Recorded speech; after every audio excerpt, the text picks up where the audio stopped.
Today on the channel we'll be unboxing the X-Men stuck in a past he never created on Rip It Open with Newman.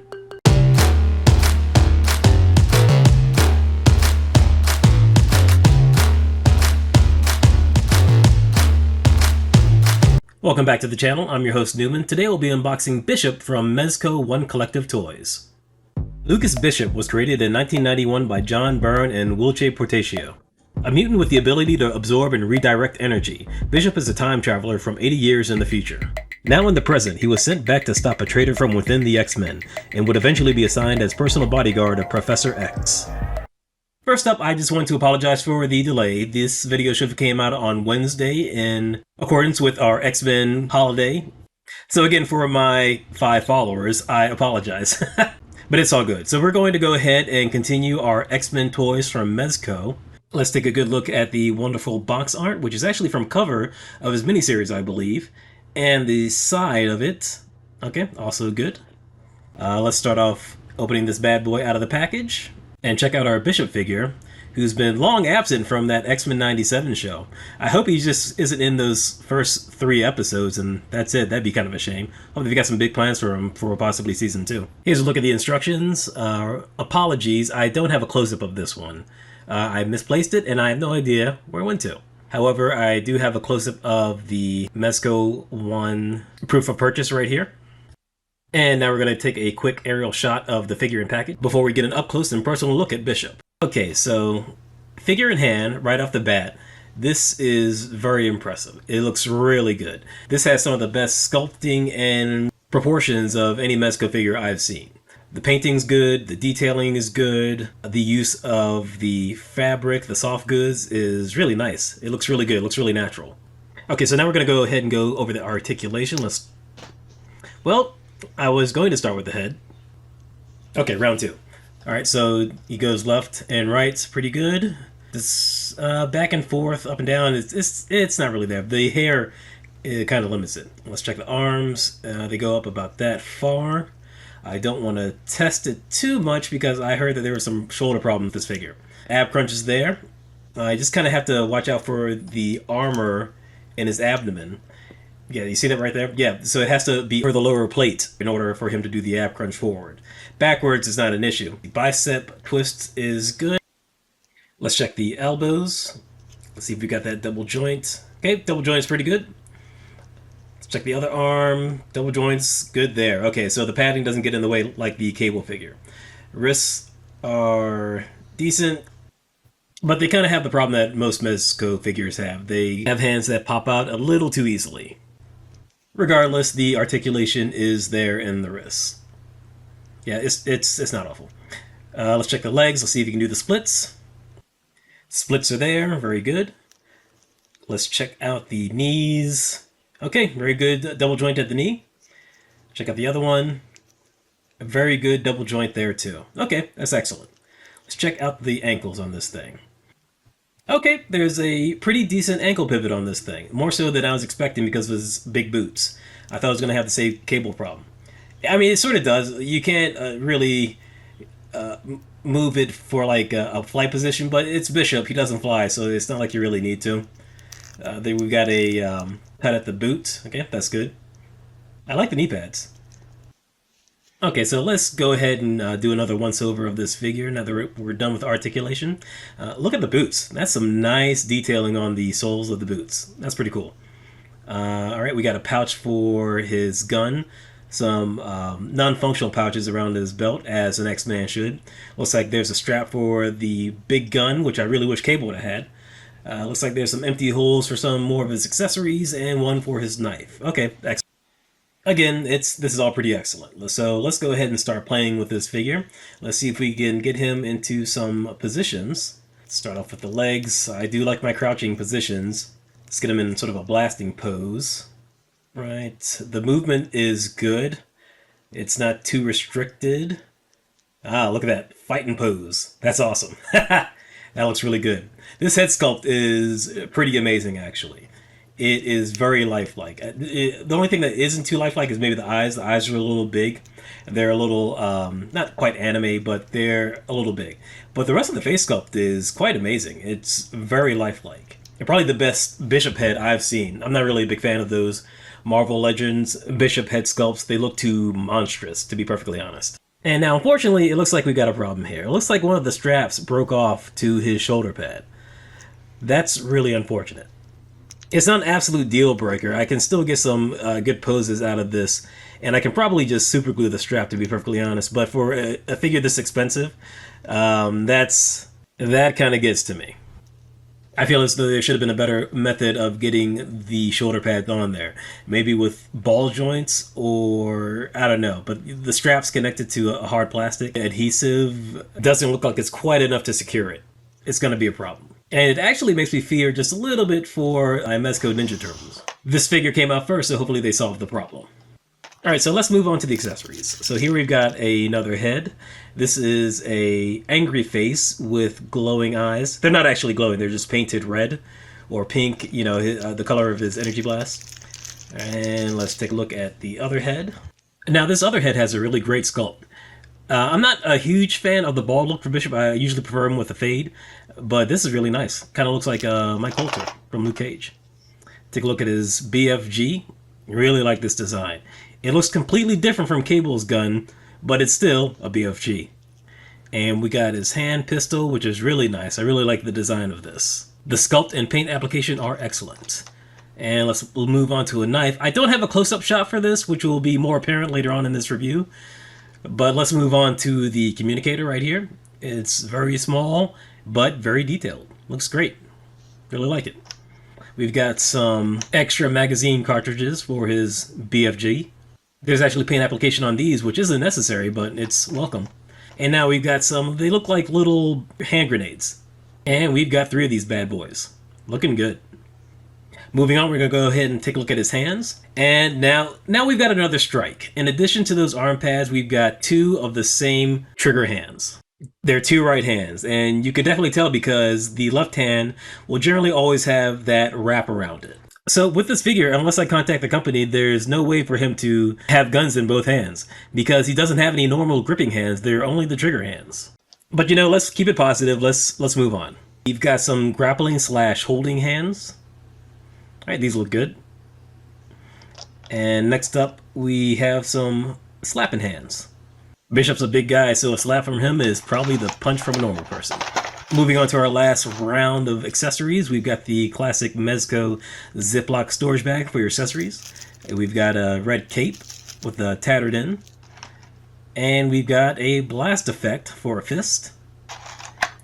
And a blast effect that's just sort of like a flame for his open hand. Lastly, there is the X-Men base with the posing arm. Now, if you just don't want to put your character on the display, you want them in a jumping pose or some sort of pose where they can't actually balance correctly and they'll need some support, you're just going to pop out this little thing right here. There we go. Nice and easy. Easy peasy. Set that aside, don't lose it, and pop in the posing arm. And now you've got a base with a posing arm. Beautiful. All right, so let's go back to the figure. We're going to run through a few of these accessories. Let's start with the angry scowling head. Alright, there's a nice fit on there. Okay, looking good. Pretty much the same as the original head, but with a scowling face. Alright, looks good. That'll be good for blast effects. Let's get that off, and now let's try the bald head. Okay, this is a really good look. I do like it. I like it quite a bit. It does really look like Mike Coulter. If he doesn't come back for Luke Cage, maybe he can be Bishop in the future. See what I did there? Now, before we go over any more of these accessories, let's get the original head back on, and let's give it the old stand-in test. Alright, let's see, and he lives! Wonderful. Alright, so he's got a good balance. Don't have to worry about him toppling over, hopefully. Now, the first accessory that we're going to look at is the knife. It's the knife that he has on the box art cover, and it's a really good-looking knife. Very nicely sculpted. Paint application is good. And it's made of a hard plastic, for better or for worse. So I'm going to go ahead and grab one of his gripping hands and put the knife in there. And we're going to pop off this fisted hand and attach it. Alright, just twist that around so it looks a little more aesthetically pleasing. Alright, looks good. It looks like he's I don't know. I feel as though they really needed some regular gripping hands as opposed to just the trigger hands. Whatever. Let's go ahead and try and get this in his little side pouch, just like Cable. And we're going to try and get in there. And we're going to break it. So this is kind of strike 3 for this figure. So I'm generally not a heavy-handed person. I'm usually pretty delicate with most things. But that knife should just not snap off just like that. So number 1, the plastic was way too hard and rigid. And number 2, the holster for the knife was entirely ill-fitting. So now I have to dig out the knife part of it with a set of tools. And you know what's going to happen? If you take a look at the edge, it's been flattened. Because you have to apply pressure to get it out, there's no way you're reattaching the blade back to the handle. So let's just see if it can fit in there. As stubby as it is, we're going to pull Aragorn from Lord of the Rings and just have half a blade. Or 1/4 of a blade. See, this is really frustrating. This is incredibly frustrating. I think if this was a shit figure, I wouldn't be so upset. But this is actually an overall really good figure. But these 3 issues really annoyed the hell out of me. Most likely because I could tell a lot of love went into making this figure. It's a great looking figure. But Lord Almighty, these quality control issues. And they're small things. But when you have a bunch of small things, it tends to add up. And it tends to be a little frustrating. So we're just going to power on through this review and just keep on looking at it and focus on the good things.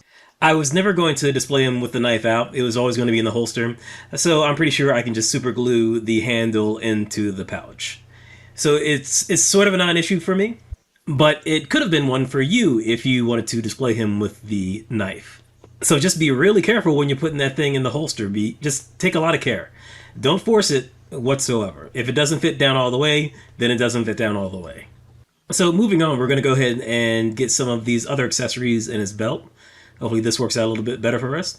All right, so the grenades, they go in really nicely. That's really good.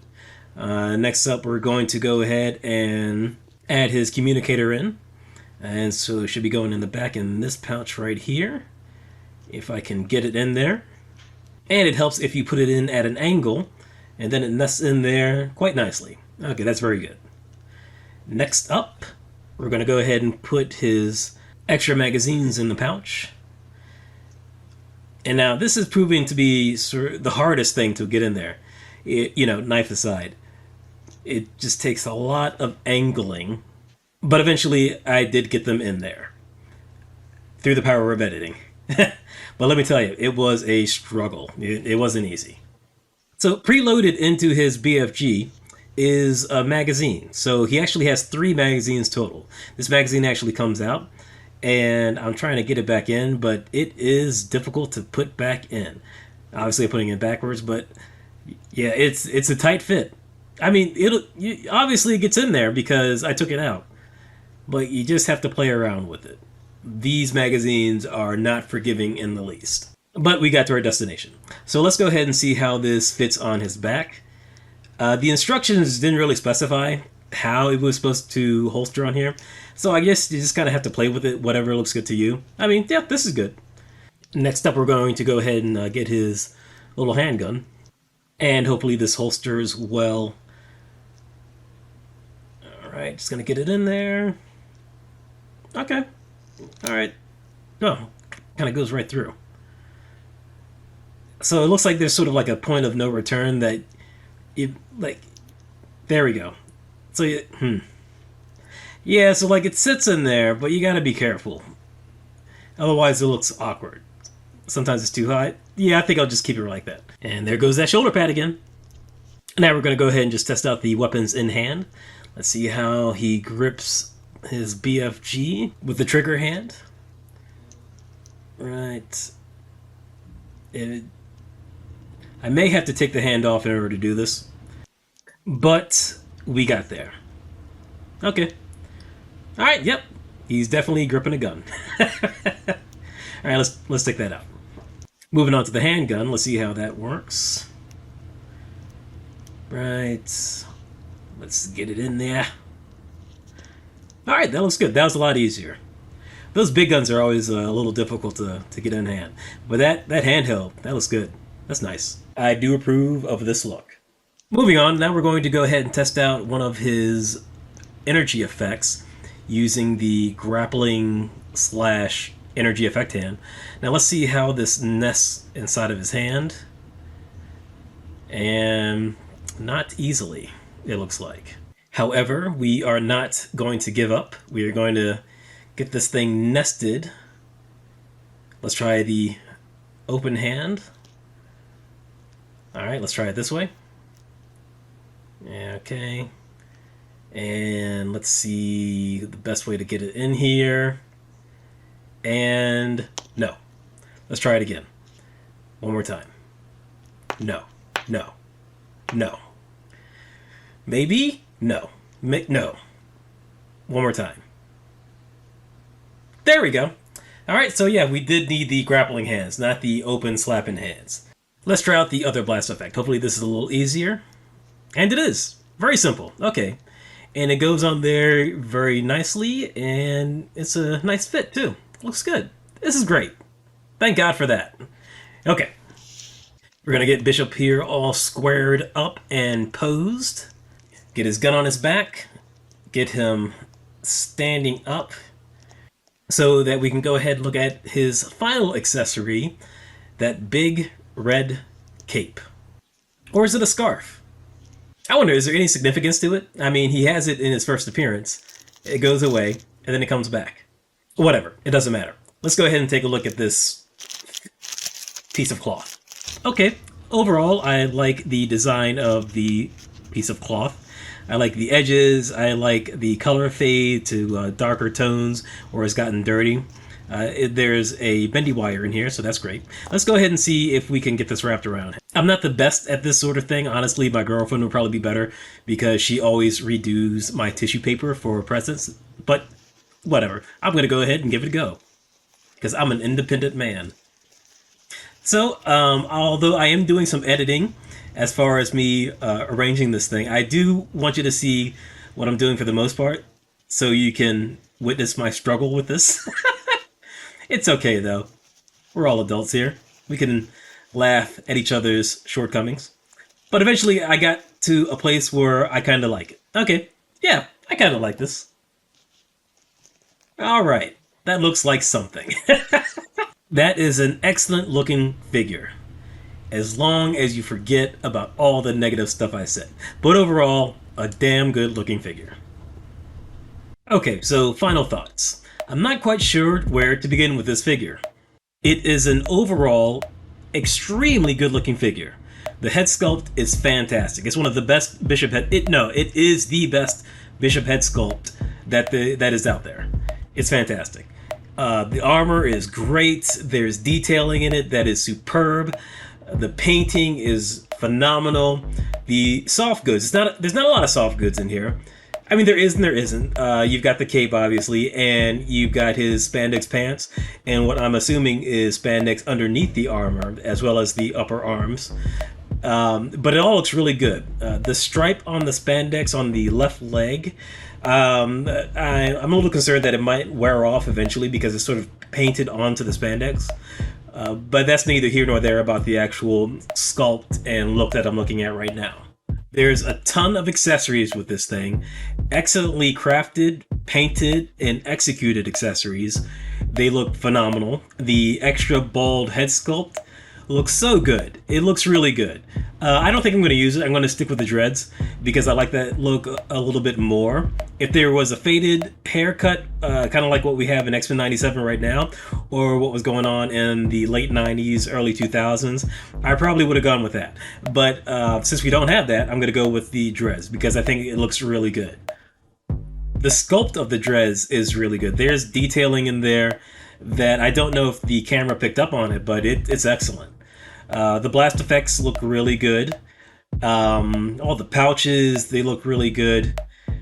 But then here comes the frustrating part. There's some relatively big quality control issues going on here. Now, I know mine didn't have it, but I know there were some problems with other people's bishop's shoulder. I can't remember quite what it was, like dislocating, something along those lines. Or being too tight, so when too much pressure was applied, it broke. I didn't have that issue. My issue was something else. It was that daggone dagger. it was one of those scenarios where you just think back, it's like, maybe I shouldn't have applied that much pressure. But again, I shouldn't have had to apply that much pressure. The holster should have been a little bit larger, or at least the knife should have had a little more flexibility with the plastic.